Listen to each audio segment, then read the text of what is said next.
ಎಲ್ಲರಿಗೂ ನಮಸ್ಕಾರ. ನಾನು ನಿಮ್ಮ ತುಮಕೂರಿನ ಅಪ್ಪಿ. ಇಂದು ಮಹಾಶಿವರಾತ್ರಿಯ ದಿನ ತುಮಕೂರು ಜಿಲ್ಲೆ ಕಾಡುಗೆರೆಯಲ್ಲಿರುವ ಶ್ರೀ ಮಹಾಮೃತ್ಯುಂಜಯ ಸ್ವಾಮಿ ದೇವಾಲಯದಲ್ಲಿ ಭಕ್ತರಿಂದಲೇ ಸ್ವಯಂ ಕ್ಷೀರಾಭಿಷೇಕ ಹಾಗೂ ಪಂಚಲಿಂಗುವಿನ ಸ್ಪರ್ಶ ದರ್ಶನ ಜರುಗಿತು. ಮಹಾಮೃತ್ಯುಂಜಯ ದೇವಸ್ಥಾನಕ್ಕೆ ಬರಬೇಕಂತ ನನ್ನ ಮಗನ ಕೇಳ್ಬಿಟ್ಟು ನನ್ನ ಮಕ್ಕಳು ಮೊಮ್ಮಕ್ಕಳು ಅಳಿಯ ಸೊಸೆ ಎಲ್ಲರೂ ಬಂದಿದ್ದೀವಿ.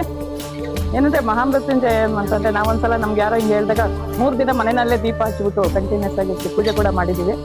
ಕ್ಷೇತ್ರಪಾಲಕ ಕಾಲಭೈರವೇಶ್ವರ ಸ್ವಾಮಿ, ಮಹಾಗಣಪತಿ ಹಾಗೂ ಪಾರ್ವತಿ ಅಮ್ಮನವರು. ಕ್ಷೇತ್ರಕ್ಕೆ ಭಾಳ ಸಂತೋಷ ಆಯಿತು, ಭಾಳ ಖುಷಿ ಆಯಿತು. ಯಾಕಂದರೆ ಮೂರ್ತಿ ನೋಡಿದ ತಕ್ಷಣ 1 ಅವರ್ 2 ಅವರ್ ಎಷ್ಟು ನಿಂತ್ಕೊಂಡು ಮೂರ್ತಿನೇ ಅದೇ ಮೂರ್ತಿ ನೋಡಿ ಒಂದು ಕಣ್ತುಂಬಿಸೋಕ್ಕೆ ಸಾಧ್ಯ ಆಗ್ತಿಲ್ಲ. ತುಂಬ ಮೂರ್ತಿ ಮಾತ್ರ ತುಂಬ ಸೌಮ್ಯ ಸ್ವರೂಪವಾಗಿದೆ. ಇಂದು ದೇವಸ್ಥಾನದಲ್ಲಿ ಮಹಾಮೃತ್ಯುಂಜಯ ಹೋಮ ಹಾಗೂ ಬರುವ ಭಕ್ತರಿಗೆ ಪ್ರಸಾದ ವ್ಯವಸ್ಥೆ ಸಹ ಮಾಡಲಾಗಿತ್ತು. ಇನ್ನು ಯಾರು ನಮ್ಮ ಅಪ್ಪಿ ಸರ್ ಇನ್ಸ್ಟಾಗ್ರಾಮ್ ಪೇಜ್ನ ಫಾಲೋ ಮಾಡ್ತಿಲ್ಲ, ದಯವಿಟ್ಟು ಫಾಲೋ ಮಾಡಿ.